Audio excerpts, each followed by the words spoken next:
Sveiki, mėly Extra FM klausytojai. Eterėje laida Pilietinis atsparumas, su jumis kadetas Tajus Rinkevičius ir šiandien mūsų laidoje svečiuojasi Lietuvos Šaulių sąjungos šaulys, visuomininkas, VDO dėstytojas, daktaras Valdas Kiblys. Sveiki. Sveiki, Kilpys, ne Kiblys. Nieko tokio išgyventi. Tamsta, tai pradėkime nuo pirmo klausimo. Papasakokite apie savo veiklas ir pareigas. Ką darote kasdieninėje savo veikloje? Mano kasdieninės veiklos, daug jų turiu, pradėkim nuo to. Kaip jau paminėjot, pagrindinis mano darbas, ar kaip galima pasakyti, yra Lietuvos Šaulių sąjungoje. Ten esu apsaugos šaulys, garbės sargybos kuopos šaulys ir negana to dar esu ten žurnalistas, nes Šaulių sąjunga leidžia tokį žurnalą Trimitas, labai rekomenduoju užsisakyti, kur darom fotoreportažus, rašinėjam, žodžiu, daug įvairių dalykų, ir kaip jau pats tą jau paminėjai, esu dėstau Vytauto Didžiojo universitete, taip pat periodiškai vedu kursus Lietuvos kariuomenės mokykloje, įvairius tokius. Tai tokios mano pagrindinės veiklos. O kaip pasirinkote savo karjerą ir kaip prasidėjo jūsų kelias Lietuvos Šaulių sąjungoje? Čia ilgos istorijos. Į Šaulių sąjungą įstojau turbūt jau prieš gerą 30 metų, nesu tas, kuris atėjau į Šaulių sąjungą su Ukrainos įvykiu, tuo visų jovalu, kuris prasidėjo Ukrainoje. O pasirinkimas, matot, čia susideda du klausimai. Vienas klausimas, kaip pasirinkot karjerą. Tai galiu pasakyti, aš juos nepasirinkau, o gyvenimo kelias pats mane pasirinko. O jeigu grįžtant prie tos pačios Šaulių sąjungos, tai tiesiog taip nutiko, kad aš žinojau, kas yra šauliai dar iš tarpukario, dar tuo metu, kada šauliai buvo traktuojami kaip pensininkų ir vaikų organizacija, ne taip kaip dabar, kaip jau kovinė, valstybei rimta, padedanti institucija, tada į šaulius visi žiūrėjo su tokia švelnia panika, bet tiesiog besikapstydamas po įvairius šeimos archyvus ir buvau Lietuvos ypatingajam archyve nuvažiavęs, norėjau apie senelio praeitį sužinot, tai ten labai aiškiai buvo pasakyta vienas iš 6 punktų, dėl ko senelis išvyko, ne ta žodis, buvo išvežtas į Sibirą. Buvo parašyta, kad jisai buvo Lietuvos Šaulių sąjungos narys, rėmė partizanus ir visa kita. Ir aš aiškiai žinau, kad reikia tęsti senelio ir visų kitų rimtų žmonių darbus. Tai tiesiog. Kokie pagrindiniai įgūdžiai ir kompetencijos reikalingi jūsų veikloje? Kokius įgūdžius reiktų lavinti jaunimui? Čia dabar galima visą paskaitą skaityti apie kokius įgūdžius galima būtų lavinti.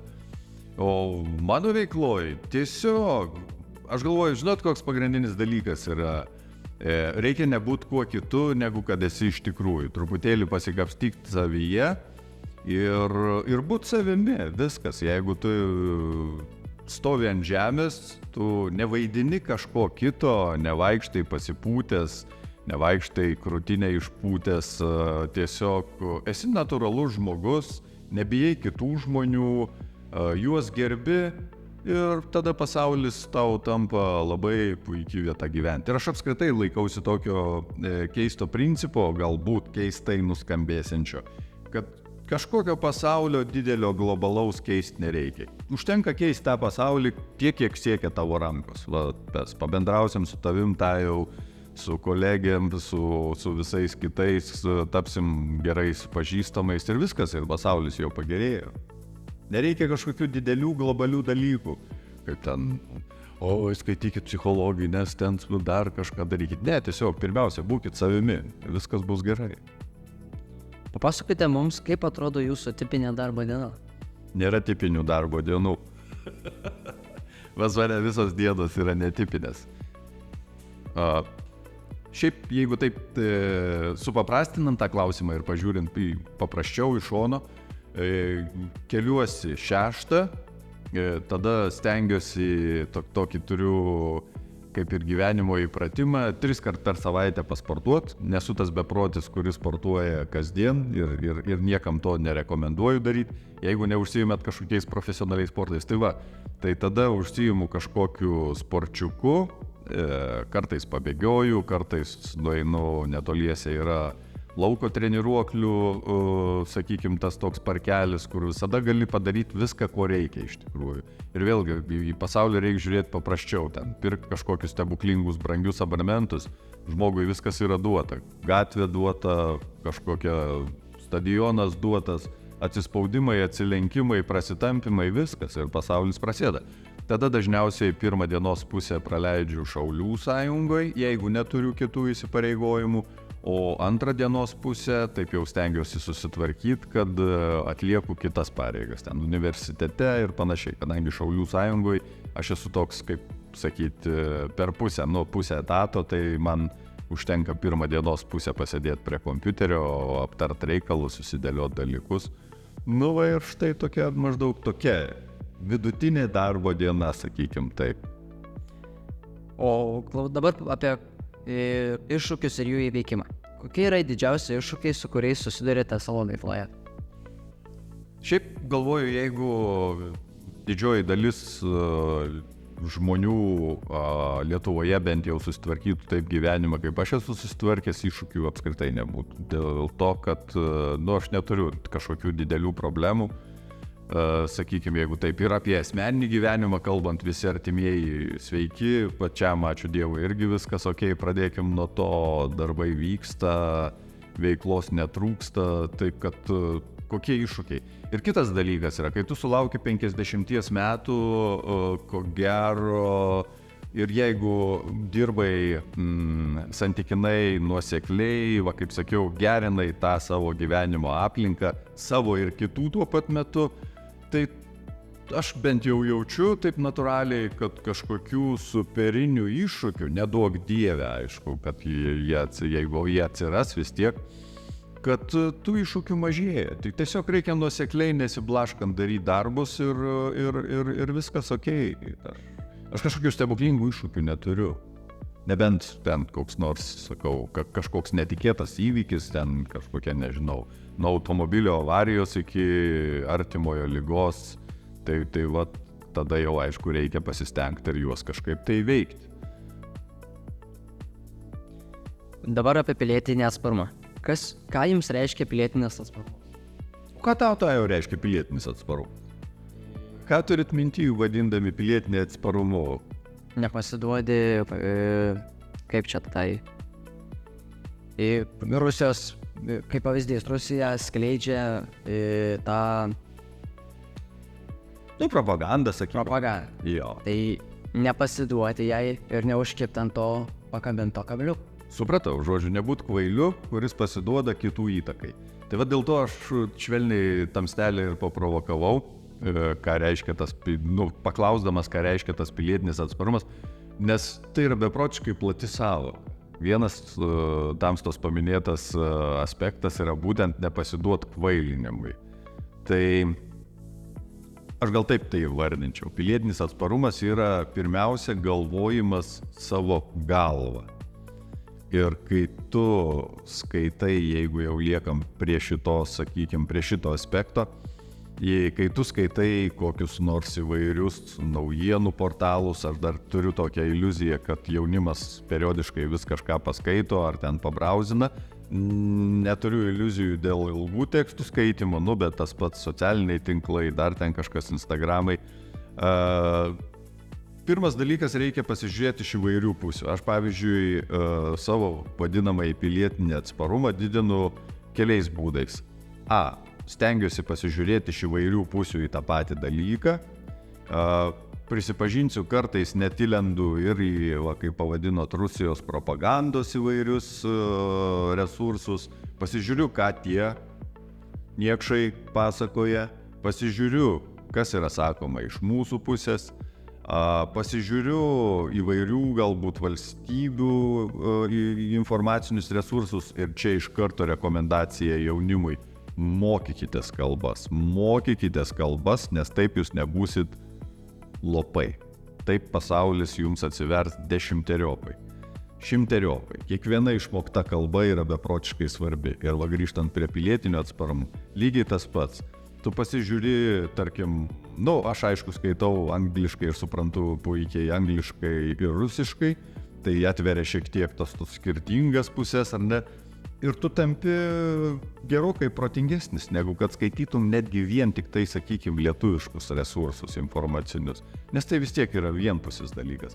Ir dar vienas dalykas, kurį rekomenduočiau ir jums kaip kadetams ir apskritai, pakalbėkit ir nebijokit klausti, nes pats kvailiausias klausimas yra tas, kurio tu neužduodi. Ir jeigu kažko nesupranti, vis tiek susirast galima žmonių ar viešoje erdvėje, ar šiaip savo aplinkoj, kuriuos tu gerbi, kuriuos supranti, kad jie yra galbūt šiek tiek labiau informuoti, labiau apsiskaitę. Ir paklaust.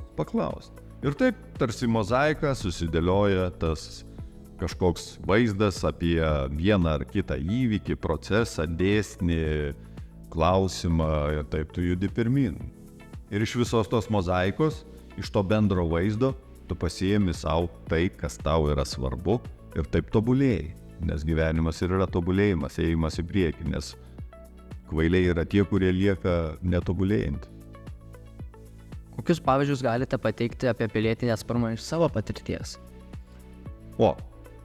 Iš savo patirties apie pilietinį atsparumą. Jūs čia paklausėt.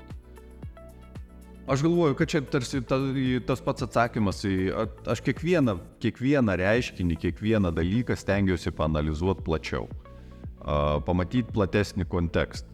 Tarkim, tas pats Ukrainos karas, ar ne? Dabar įsivėliau į tokią, susidraugavau, pakvietė pavairuoti automobilį, nuvaryti iki Ukrainos ir panašiai, ir dabar kažkaip vis periodiškai tenka ten nuvažiuoti. Ir žinokit, vienas dalykas yra likti prie lietuviškųjų ten naujienų portalų, pasakotojų, socialinių tinklų, o kitas dalykas yra, kai viską pamatai savo akimis. Ir tada tavo žvilgsnis radikaliai pasikeičia. Ir tada tu supranti, kad viena vertus tai yra baisu, bet kita vertus tai nėra tai baisu, nes matei savo akimis. Viena vertus tai yra labai niekšiška iš ten rusų okupantų pusės tokius dalykus išdarinėti. Bet kita vertus pasaulis yra margas ir taip tu susidarai tą tokį bendresnį vaizdą galbūt. Tai man toks paskutinis yra pavyzdys, kada mano žinios apie karą, apie visus tos įvykius, kurių mes tiesiog negalim nematyti, pasipildo papildomomis žiniomis ir tu tiesiog vėlgi tampi protingesnis. Ir kitą kartą netgi ir lietuviškose naujienų portaluose tu skaitai ir supranti, kad žmogus nesupranta, apie ką rašo, kad jis yra kvailas, o ne tu esi kvailas. Dėl to, kad tu ten buvai, tu ten matei, mes buvome beveik fronte, 5 kilometrai iki fronto, tai ir tu supranti, kad jis nesupranta. Tai čia yra geras dalykas suprasti. Ir aišku, tada žmonėm paaiškinti kažkaip, kad jie būtų ramesni, kad jie būtų pilietiškai atsparesni galiausiai. Taip pasakyčiau, gal net ir. O kaip manote, kokios svarbiausios savybės ir vertybės yra reikalingos pilietiniam atsparumui ugdyti? Galvot savo galvą ir įsiklausyt į protingų žmonių nuomonę ir sakomus žinias. Bet kai pasakiau žodį nuomonė, dar noriu šiek tiek praplėsti šitą mintį. Ir čia irgi patarimas jaunimui, nuomonės yra labai skirtingos. Ir jeigu jūs tikėsite tuo teiginiu, kad kiekviena nuomonė yra vertinga, tai aš pasakysiu, kad jūs stabdote savo tobulėjimą. Ne kiekviena nuomonė yra vertinga. Yra kvailiai, yra protingi. Ir tas žmogus, kuris yra ekspertas, skaitęs knygų, buvęs, žinantis, jo nuomonė yra gerokai jums svarbesnė negu eilinio kvailio iš gatvės pareikšta nuomonė. Tai nuomonė įvairovė yra vertinga tik tiek, kiek tu iš tos nuomonių įvairovės pasiėmit savo reikiamą žinią ir jas pritaikai realiam savo gyvenime. Tai štai, atsakant jau tiksliau į Tamstos klausimą, kokie įgūdžiai ar ne kokios savybės, neklausyt kvailių ir išsirinkti tos žmonės, su kuriais eidamas pakeliui savo gyvenimo keliu, kaip jums, tarkim, besimokydamas kadetų licėjuje, ar darydamas kitą darbą, čia ir suaugusiesiems tas pats galioja, tu tiesiog tampi pats šiek tiek protingesnis, šiek tiek geresnis, šiek tiek patriotiškesnis, šiek tiek tobulesnis galbūt. O jeigu tu susidėsi su kvailiais, tai toks ir taps. Viskas labai paprastai.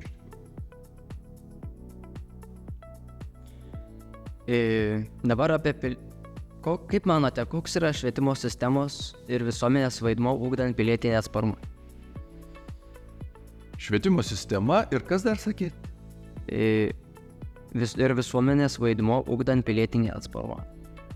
O jeigu aš tada vėl prisikabinsiu prie paties tavęs paklausiu, o tu skiri švietimo sistemą nuo pilietinės visuomenės, ar tai nėra tas pats? Iš principo tai yra tas pats. Tai. Jo, taip jeigu taip plačiau pagalvoju, švietimo sistema, bet jinai yra pilietinės visuomenės dalis ir priešingai, pilietinė visuomenė, argi pati pilietinė visuomenė neugdo, nešviečia kiekvieno asmens. Tai jų vaidmuo yra didelis, be jokios abejonės. Aš pavyzdžiui, labai žaviuosi kadetų licėjum, kuris užsiima būtent patriotiškai nusiteikusių, patriotiškai mąstančių, tikrų tokių žmogeliukų, žmonių ugdymu, ir tai yra beprotiškai gerai iš vienos pusės. Iš kitos pusės, vėlgi, grįžtam, nes tas mūsų pokalbis, aš jaučiu jau dabar pagal klausimus, jis realiai suksis apie kelias tas pagrindinės linijas, kurias noriu nubrėžti šitoj laidoj, ir aš jas nuolat ko gero kartosiu. Ta prasme, pilietinė visuomenė yra tie žmonės, kurie tave supa, kurie sudaro tavo burbulą aplink. Jūsų atveju ten auklėtojai, mokytojai, ugdytojai, tėvai be abejo, nuo tėvų reikėjo pradėti, draugai, pažįstami ir visa kita. Tai yra tie žmonės, su kuriais tu bendrauji, ir tai yra tavo burbulas, tavo pilietinė visuomenė, į kuriuos atsiremdamas tu kažkaip judi tuo gyvenimo keliu link pilnametystės, link mano atveju jau link brandos. Tai vėlgi, nesusidėti su kvailiais, neužsijim. Jeigu tu matai, kad čia yra kažkoks pliuškis, tau nepakeliui, aš jau dabar jau seniai supratau, aš tiesiog negaištu tam laiku. Kokia prasmė yra bendrauti su žmogum, kuris iš principo tau nieko naujo, nieko gero, nieko tokio kokioj nors srity nepasako, arba tu bendrauji su žmogum, iš kurio tu negali pasimokinti. Suprantu, patūsinti yra gerai, ta prasme, nereikia čia įsivaizduoti, kad aš čia sėdžiu studijoje pas jūs mieloj šitoj ir šneku ir mokinu, kaip gyventi reikia. Reikia ir patūsinti, reikia ir pabūt, reikia ir pakvailiot, viskas yra okei. Bet iš principo bendra nuostata yra, jeigu tu matai, kad su šituo žmogum tau nepakeliui, tai palik jį. Tiesiog. Tai nereiškia, kad tu jį ignoruoji, kad tu jį smerki, kad tu jį kažkaip tai, diskriminuoji ar panašiai, bet tau tiesiog su juo nepakeliui. Ir jeigu tu kažkokią tai kryptį turi, kurią tu turi eiti, tai šitą kryptimį ir eini, susirandi tos žmonės, su kuriais tau gera. Manau, kad čia yra vienas iš tų dėsnių. O dabar apie pilietinio atsparumo skatinimą tarp jaunimo. Jūsų nuomonė, kaip galima skatinti pilietinį atsparumą tarp jaunimo? Praktiškai aš ir tą patį klausimą jau atsakiau, kaip skatinti. Gal aš kitą aspektą paliesiu. Kalbant apie pilietinio atsparumo skatinimą, aš labai nemėgstu arba nepalaikau jaunimo, o ir šiaip žmonių auklėjimo tokiomis labai griežtomis tiesomis.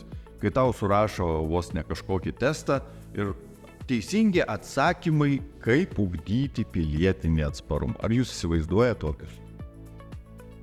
Aš pavyzdžiui ne. Kiekvienas žmogus yra beprotiškai skirtingas. Tarkim jūs, tarkim mūsų garso operatorė, išeisim drauge pro šitas duris ir pamatysim, kad kiekvienas žmogus yra beprotiškai skirtingas.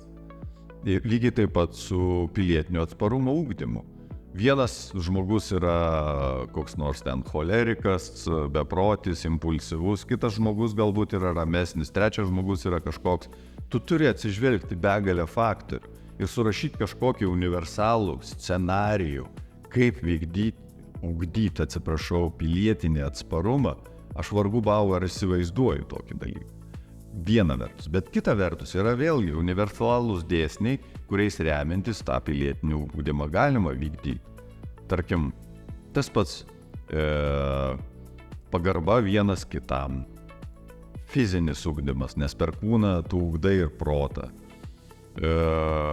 bendravimas su kažkokiais, kaip minėjau, protingesniais asmenimis, lankymas tų vietų, kurios jau savaime veikia žmogų, nuo bažnyčių iki kokių nors elementarių dailių gamtos kampelių. Tai veikia žmogų.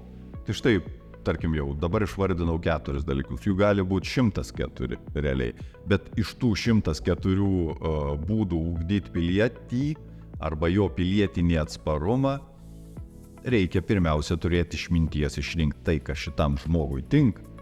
Nes čia galėtų būti nutikti koks nors toks pavyzdys, kad pavyzdžiui, koks nors lengvaatletis bus priverstas kilnot štangą. Aišku, kad jam tai netinka, bet tas, kas yra atsakingas už tuos dalykus, turi žiūrėti, kad lengvaatletis nekilnotų štangos, o koks nors sumo arba, sakykime, didesnis žmogus neužsiimtų sprintų. Tai būtų keista. Tai viskas yra labai gyvenimas yra įdomus, dėl to taip skirtingas tas pusės ir bandau pateikti. Aš neįsivaizduoju universalių dėsnių, kuriais remiantis būtų galima ugdyti pilietinį atsparumą. Ir dėl to, kai dėstau paskaitas, o kariuomenės mokykloje mano viena iš paskaitų yra sietina su panašiais dalykais, aš dažniausiai pateikiu įvairias nuomonės, įvairius požiūrius. Ir mano galva, pilietiškai atsparus žmogus yra ne tas, kuris yra įsikalęs kažkokias vienas tiesas. Nes tada jis tampa panašus į tokį sausą pagalį, ar ne, kurį perlaužti labai lengva yra. Bet jeigu žmogus turi įvairių nuomonių ir jisai tampa tarsi iš vytelių supintas toks, sakykime, vytelių pundas, jis yra lankstus. Ir jeigu viena vytelė nulūžta, kita laiko. Ir taip jis tampa pilietiškai atsparus. O tas, kuris turi 3 tiesas, kurios, tarkim, kokios, kas yra visiškai tiesa, bet jeigu tu tik esi įsikalęs arba tau yra įkalę, kad, Lietuva didvyrių šalis, nenoriu daugiau pasakot, ką nors tokio, kad klausytojai nepagalvotų, kad čia trolinu visus, ar nesakykime, bet taip, 3 dalykai, viskas. Ir jeigu tu tuos 3 dalykus išmuši, tai tas tavo pilietinis atsparumas sulūžta kaip tas sausas pagalys. Reikia lankščiai ir iš visų pusių. Ir taip žmogus taps pilietiškai atsparus. Ar galite pasidalinti pavyzdžiais, kaip jaunimas gali prisidėti prie pilietinės visuomenės stiprėjimo? Visai. Kaip minėjau, keista aplinka tiek, kiek siekia tavo rankos. Tarkim, jūs, kadetai, ar ne? Kaip jūs galite prisidėti prie pilietinės visuomenės? Ogi labai paprastai. Badaliai tuoj nuskambės, galvoju, besimokydami, būdami geri ir panašiai. Ne, tiesiog galvodami savo galvą, judėdami į priekį ir nepasimaudami ant viso to, ką dabar apščiai siūlo, sakykime, ta tokia vartotojiška visuomenė.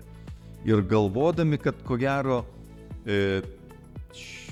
čia taip kaip seniukas tuoj pašnekėsiu, pavarysiu propagandos, tamsto žodžiais remiantis. Juk iš tikrųjų tu esi vertingas tiek, kiek padarai gerų dalykų. Niekas nepasakys tau, kai sulauksi brandos, arba nedaug dievė jau jums dar anksti, bet kai jau tau teks galvoti ir apie tai, kaip iškeliausi iš šito pasaulio, nieks nepasakys, neprisimins apie tave, kad kaip jisai daug ir gerai dirbo, koks jis ten buvo geras darbuotojas. Ne, jis tiesiog sakys, jis buvo geras žmogus. Arba buvo šiknius, atsiprašau. Arba buvo kažkoks, lopas. Tai štai kaip pasakys apie tave. Tai kaip jaunimas gali prisidėti? Tiesiog būk gerų žmogų, daryk kažką į gerą, kad po tavęs kažkas liktų. Ir viskas. Dėsniai paprasti. Dabar apie patarimus jaunimui dėl iniciatyvos ir savanorystės. Ir keli klausimai apie hobius. Ką galėtumėte patarti jauniems žmonėms, kurie svarsto savanorišką veiklą, bet dar nesiryžta žengti pirmo žingsnį? Ženkit, žiauriai geras dalykas yra savanorystė. Aš pats esu tai patyręs, dabar vėlgi nenoriu užsivesti apie tą Ukrainą pasakot, nes, tiesiog dar vis burbuliuoja, čia neseniai ta kelionė buvo viena iš kelionių. Bet tai yra beprotiškai geras dalykas. Iš visų pusių, iš kurių tu bepasuksi. Pirmas dalykas, tu supranti, kad darai kažką prasmingo gero. Antras dalykas, tu jeigu net ir galvoj nesupranti, tai širdį nujauti, kad tai, ką tu darai, yra gerina mūsų aplinką, gerina tą pasaulį. Tiesiog kažkam nuo to tampo geriau. Ar kažkokiam ten, nežinau, šunyčiui, ar kažkokiai babuliai, kuriai ten paskirstai surenki maisto banko, ten, whatever, kas bebūtų, bet kad aplinka, pasaulis nuo tavo darbų gerėja. Trečias dalykas, tu sutinki, kaip minėjau, žmonės, kurie gali tapti tavo bendruomenę ir iš kurių tu gali pasimokinti. Ketvirtas dalykas, kalbant apie jūsų, sakykime, dar laukiantį gyvenimo kelią, tu visada galėsi pasakyti, kai sutiksi kokį nors, nežinau, darbdavį, dar kažką, įsirašyti savo CV, kad tu savanoriavai ir tu iš karto būsi visą galvą aukštesnis, nes tu nesi kvailys, kuriam reikia tik pavalgyti, išsimiegot, galbūt kažką ten apspangt. Žodžiu, tu nebūsi tas, kuris gyvena vien instinktais. Tai savanorystė yra beprotiškai geras dalykas. Ženkit šitą žingsnį, netgi jeigu dvejojat ir netgi jeigu dar nesat dėl kažko tikri. Ženkit pirmą žingsnį. Čia yra panašiai kaip išjudėjimas iš vietos. Tu paimi save už pakarpos, pats save patrauki į priekį ir kai pirmas žingsnis žengtas, antrą jau bus gerokai lengviau žengti. O savanorystė yra beprotiškai geras dalykas. Kaip minėjau, dabar čia tik kelis aspektus paminėjau, bet jų yra be abejo daugiau, galbūt dar net ir prasmingesnių. Bet geriausias dalykas yra tai, kad tu supranti, kad darai kažką tai prasmingo. Ir kai pamatai to padaryto darbo rezultatą, tau tampa tiesiog geriau.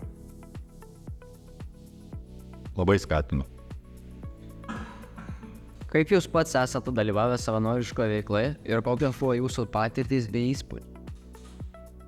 Čia maždaug reikėtų jūsų klausimą perversti į klausimą, ką gero esi nuveikęs.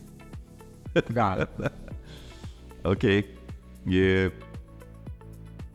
Jeigu, kalbant nuo dabartinių laikų šiek tiek gilyn, ar ne, nuo Ukrainos taip įsivėliau, taip pat esu nekartą dalyvavęs labdaringose projektuose, apie kuriuos tiesiog nenoriu pasakot, nes dar geresnis dalykas yra, žinot, kas yra angelavimas, tokį dalyką. Štai girdėta, bet... Pagalvok, kas galėtų būti angelavimas. Ką angelai daro? Yra tokia savoka kaip angelas sargas? Tarkim jo, į tą pusę. Angelai daro dalykus, kuriuos tu galbūt kažkaip nujauti, jie daro tau, jeigu tai nėra piktieji angelai, čia dabar į teologiją negrimsim, tu darai gerus darbus ir apie juos nešneki garsiai. Ir tas žmogus, kuriam tu, ar kažkokia grupė, ar ten dar kažkas, kuriam tu nuveikiai kažkokį tai gerą darbą, jis tik nujaučia, kad kažkas jam padeda. Tai aš kartais padarau tokių nesąmonių ir yra gera žiūrėti, kaip tam kitam asmeniui, ar ten kažkam kitiems bendruomeniai, bendrijai, jie nustemba, suglumsta, pradeda, sakykime, tai perkeltinė prasme žvalgytis, kodėl čia šitas žmogus, ar ten, kaip čia taip nutiko, kad pavyzdžiui kokia nors, nežinau, bet aš nenoriu konkrečių dalykų pasakot, kad konkrečiai ten kokiai senukų prieglaudai ėmė iš kažkur ir atsirado koks nors televizorius ar ar tai pačiai Ukrainai ėmė ir iš dangaus nukrito netiesioginė prasme ten 5-7 dronai prašmatnus. Ir jie nesupranta, kaip šitaip gali būti. O tu supranti ir šypsaisi savo patenkintas, kaip čia viskas įvyko, kaip tu suvedėjai tuos dalykus, ten kažką prisidėjai ir panašiai. Tai čia yra žiauriai geras reikalas ir irgi siūlau tuo užsiimti. Jeigu atsakiau į klausimą, nes taip galima ugdyti save, taip galima keisti aplinką ir taip galima judėti priekį. Ne visada būtina apie gerus darbus pasakot ir rėkti garsiai. Tie, kurie labai garsiai rėkia apie savo gerus darbus, bet dabar pagalvojau, ką jau iki šiol pasakiau, ar aš čia kartais nesusireikšminu ir nerėkiu pats, bet ko gero ne, tai dažnai jie šmikiai yra. Jie nori tiesiog susireikšminti. Geri darbai dažniausiai, tikrieji geri darbai yra daromi tylomis. Ir tu tarsi tampi tuo tokiu, dėl ko ir paklausiau apie tą angelavimą, tu tampi tokiu slaptu angelu ir tai yra žiauriai gerai žinot. Žinome, kad daug bėgiojate. Kas paskatina? Aš visada nesmerkiu, nesityčioju, bet švelniai pašiepiu tuos, kurie moka pinigus už tai, už ką galima nemokėti. Čia ne dėl to, kad sutaupyt, bet dėl to, kad šiaip pasaulis, gyvenimas žmogui siūlo viską, ko jam reikia, būtent sporto požiūrį. Dabar, sakykim, pas jūs, čia atvažinėjau, puikus stadionas, puikios galimybės. Tai kai aš pradėjau galvot, kokiu čia sportu man reikėtų užsiimti, aišku, dažniausiai visi sakė, eik iš štanginę, davai, pavarysiu ten su štangom, ten pakilnosiu dar kažką. Bet kas yra štanginė? Tu, kaip pavyzdys, aš čia taip pritempinėjau prie to klausimo apie bėgimą. Tu įlendi į kažkokią skylę, tau ventiliuoja orą, tu stovi vietoj ir kaip asilas kilnoji kažkokius geležies gabalus. Ok, neblogai. Ir aš, kai galvojau apie tai, galvojau, taigi gyvenu tikrai neprastoj vietoj, pro šalį teka upė, Nemunas ir Neris, puikus bėgimo takeliai, niekas man abonementų pirkti dėl to neverčia, tai kas geriausia yra. Ir dar tie, sakykim, kaip Kaune lauko treniruoklių parkeliai, ar kaip juos pavadinti. Tai kaip viskas realiai yra. Tu pabėgioji, pavarėjai ant presiuko, pavarėjai atsispaudimų, pavarėjai viską, grįžai namo, nusiprauksai ir viskas. Tai man tai yra tiesiog patogiausias būdas, pigiausias, patogiausias, protingiausias, nes dar ir gamtą apžiūrėjai, kokie paukščiai skraido, kokie žmonės. Dabar mes apskritai tokie jau esam ten kelios dešimtys žmogeliukų, mes sveikinamės tiesiog. Dėl to, kad suprantam, kad esam vienodai kvaištelė. Tu pasikeisdamas, aš nežinau nei vardo, nei pavardės. Tai kaip faina yra. Prabėgi, pasisveikini, sveik. Ir toliau varai. Tai savotiškai, tai man yra žiauriai gerai, tas bėgiojimas. Ir dar vienas dalykas, prasivalo smegenis. Tiesiog labai paprasta, tu grįžti po tos valandos su gerokai švaresniai mintim, išsitaškęs ir vėl gali kažką tai veikti šitam pasaulyje. Tiesiog gyvenimas pats man, aš sunkiai įsivaizduoju, ką nors geresnio, bet aišku yra tūkstančiai užsiėmimų ir nenoriu visų skatinti bėgioti dėl to, kad yra dalis žmonių, kuriems iš principo dėl savo fiziologijos tai netinka. Ir negalvokit, kad jau vien dėl to, kad jūs paklausėte ir aš atsakau ir kalbu apie tą bėgiojimą, kad tai yra vienintelis geras būdas. Išeit pasivaikščiot su šuniu be šuns irgi nėra blogai. Išeit su lasdomis, išeit paplaukiot, bet ką daryti, kas yra aktyvu lauke, ne prie kompiuterio, yra gėris. Bėgiojimas yra vienas iš nedidelių gėrio galimybių. Kiek kilometrų įveikėte per metus? Šie metai buvo blogi. Jau dabar matau pagal duomenis savo laikrodžio ir Stravos. Bet jie buvo dėl tam tikrų priežasčių blogi, objektyvių. Bet šiaip stengiuosi 1000, kad per metus subėgiot. Bet jau dabar matau pagal likusį laiką, nes pas mane atskaitos taškas yra nuo kalėdų iki kalėdų. Ir pagal tą laiką, kuris liko, jaučiu, kad 1000 neįveiksiu, bet įveiksiu gerokai daugiau kilometrų plaukdamas. Tai kažkaip tą bėgimą tenka kompensuoti plaukimu, nes plaukimas irgi yra geras dalykas. O jūs čia beje turit baseiną, ne? Mokykloje ne, bet galimybė kažkokia tikiuos gal yra periodiškai. Niekšai stumkit savo dėstytojus, sakykit, duokit man prasiplaukti. Nes plaukimas irgi yra žiauriai geras dalykas. Nėra raumens, kuris neveiktų, išskyrus liežuvį, nes kalbėti plaukdamas negali. Gali, aišku, bet iš principo plaukimas yra žiauriai geras dalykas, dėl to, kad lavėja visas kūnas. Kiekvienas raumo juda. O bėgimas šiaip yra nieko gero. Dėl to, kad realiai nieko gero. Tu suvarai sąnarius, jeigu su prastais sportbačiais, daug dalykų yra. Ypač moterim aš visai nerekomenduoju bėgiot, kurios dėl savo fiziologinių savybių gali daugiau prisidaryti bėdos negu naudos iš viso to. Taip jau pasakius. Bet čia jau subtilūs dalykai. Ką patartumėte mums, jei jums būtų 16 metų? Kaip pasirinkti savo gyvenimo kelią? Oi, filosofinis klausimas, viešpatie, iš kur kas čia jūs tokio sugalvoja? Ką patart, kad pasirinkti tinkamą gyvenimo kelią? Praktiškai čia mūsų pokalbio ratas beveik kaip ir apsisuko. Nuo ko pradėjau, beveik galiu lygiai tuo pačiu ir baigti.